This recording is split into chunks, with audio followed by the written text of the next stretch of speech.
Frye has missed a couple shots, Doug, to start this game for the Suns. What's your early read on him? Well, he's 0-4, 0-3 from 3. And early when he was with the Suns this year, when he missed shots like that, he got hesitant.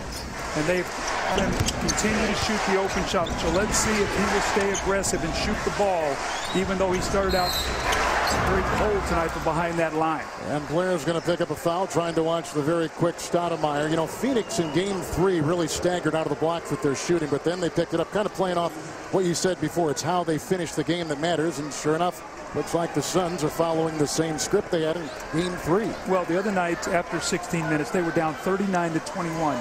The Suns had shot 9 for 27. The Spurs 15 of 26. In the last 32 minutes of the game, the Suns shot 63%, 33 of 52, and they hit 15 threes.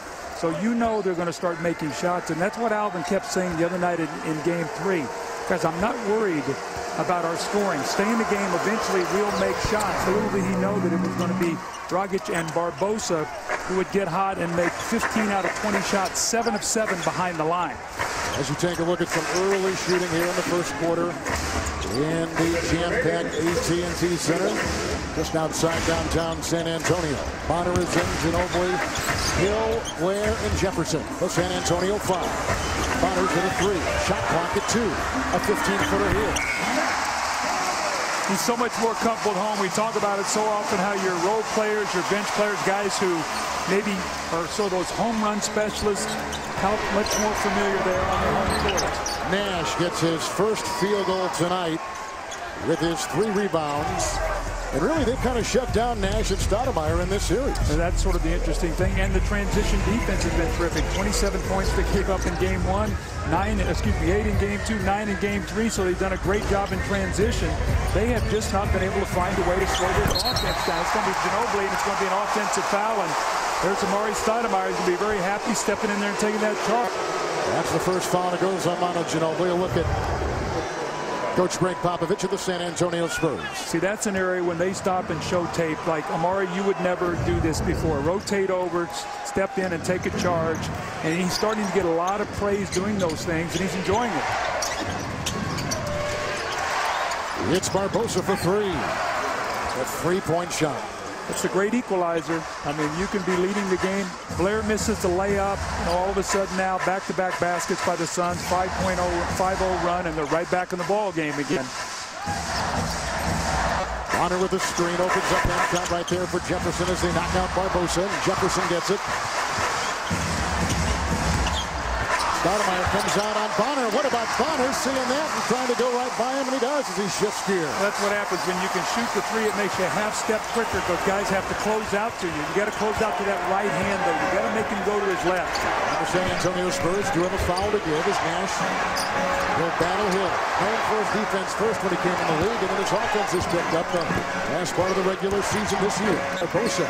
Jefferson backs up and rebound by Blair. One shot, coach. Final 10 seconds. Here comes George Hill into Nash. Stoudemire collects the loose ball with his second rebound. Well, the Suns have 19 points. That ties the lowest scoring quarter of the series, and so far so good for the Spurs facing elimination. Up 25-19 at the end of 1 on TNT. First quarter, you think? Well, I thought we did a bad job of containing the ball. We kept them out of the paint for the most part in the last game. They probably got more paint drives right now than they had the last game, so we got to do a much better job in that area. Offensively for you guys, just 30% shooting, but in game 3, you told them not to worry about it. Those shots would fall. Same message right now? I think so. We just got to do a little bit better job. We got to get Amari the ball in a position where he most effective, right on the elbow there. We didn't do a very good job of that. Then we missed some shots. I'm not so much worried about the offense as I am. We got to stop the dribble penetration. Thanks, Alvin. Yeah, points in the paint, Doug, is a big deal. Yeah, you followed that up on Alvin. 18 of the points for the Spurs in the paint, so 18 of their 25. So they want to do a better job there. And Amari, 1 field goal attempt. He did get to the line 6 times, and he got Duncan's second foul. When he catches that ball, the elbow, for the fans at home, it's that sort of foul line extended out towards the 3-point line where he can catch the ball, turn and face, and use a quick step going to the basket where no one can prevent him from getting to the rim. And He has gotten to the line 6 times tonight, which is a positive. Ginobili still does not have a field goal. Ginobili into Blair. We got by Amundsen. Oh, they're going to call a jump ball. Nice defense as Amundsen knocked it back into the Cartwright shooting half of Amundsen. They'll have a jump ball. Watch this defense. Well, this is where Blair struggles. He's an undersized player, and we saw him miss 2 layups early. That time he tries to sort of double clutch it and go to the other side. Amundsen gets a piece of that, so that's where Blair struggles. That's one of the reasons why obviously he dropped in the draft. I know his knees and everything. He has no cruciate ligaments in either leg or whatever, but at the same time he's an undersized powered player, and you've seen him sometimes struggle to finish. As Grant Hill has come in for Fry, this is George Hill with the shot. Dragic is in the game for the first time tonight, the hero of Game 3 for the Phoenix Suns. If he hits his first shot tonight, this first crowd is they are not going to want to see that. He had 26 points in 13 minutes, 23 coming in that fourth quarter. It's Barbosa on the fly. Rebound by Jefferson, gets it out to George Hill, and he'll race the other way. Bonner, who has started 3 of 3, intercepted by Grant Hill. That's the 4th turnover. Barbosa ahead by Jefferson. Dudley pushes it back in. If you turn the ball over, the Suns will make you pay for it, especially their second unit. They have speed. Now with Barbosa and Dragic on the floor, Dudley and Grant Hill and Amundsen, might be their best defensive team. And here's another steal. And Dudley this time with Bonner trying to catch up to him, and so they bring it now to within 2 after the Spurs initially led by 9. The Suns have not led tonight. This is a very good defensive unit for Alvin Gentry, and Greg Popovich is going to take a timeout. 2 straight turnovers led to 2 runouts by Jared Dudley. So Dudley's come off the bench here tonight. He's hit a 3.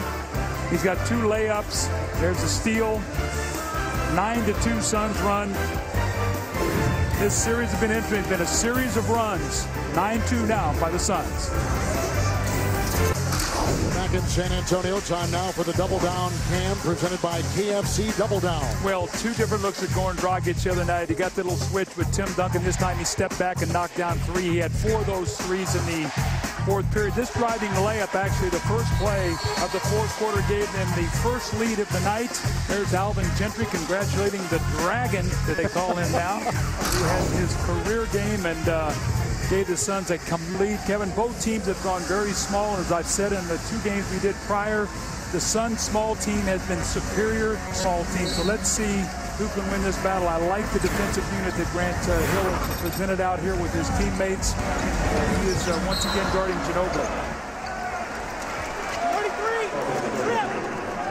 And Grant Hill picks up the foul. Tim Duncan on the bench with 2 fouls right now for the San Antonio Spurs. With 10:35 to play here in the second quarter. So Ginobili, Bonner, Blair, George Hill out there, and Tony Parker. San Antonio's 5. Hill and the Dragons. Coach calls it. Dragic is out there. Amundsen, Jared Dudley, Barbosa for the Phoenix Suns. Now Ginobili. Lost it. It's another turnover. 7 points off turnover for the Phoenix Suns. That's 3 turnovers here to start this period. And again, I like this unit. For the Suns, they've got a lot of energy, and they've got some firepower out there too. But Grant Hill, the job he's done on Ginobili, making him work. We know what he did on Andre Miller. And totally turned that series around after game 1. And this is Barbosa, who comes back and ties the game. Doug, the Suns just don't ramble, regardless of how deep they are in a hole and what time of the game it is. I think they know they can get defensive stops now. They're not going to necessarily have to outscore you. This is that whirling move by Tony Parker, once again getting in the lane. I don't think he's taken 1 jump shot tonight. I would check that shoulder if I were the Suns, see if he can make a jump shot. Parker's got 8. All 4 of his baskets have come in the lane. Here comes Barbosa. Out to Dragic, a 3 over Hill. Rebound by Ginobili. Tony Parker. Another turnover. Down hard.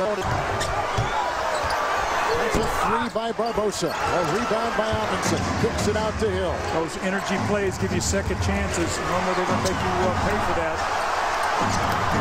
Yep, exactly. Barbosa gets the assist. A lot of energy. Now Tim Duncan is in the game. Let's see if the Spurs try to play through him. With Amundsen playing him, I'm sure they're going to have to try to double team. Might be able to free up some outside shooters. Duncan comes in for Blair. Screen by Bonner. Here comes Tony Parker. Bad back, bad elbow, bad hand, and puts it. Parker continues to hit the deck. And comes up with the basket right there. He's got 10. Dragic picks up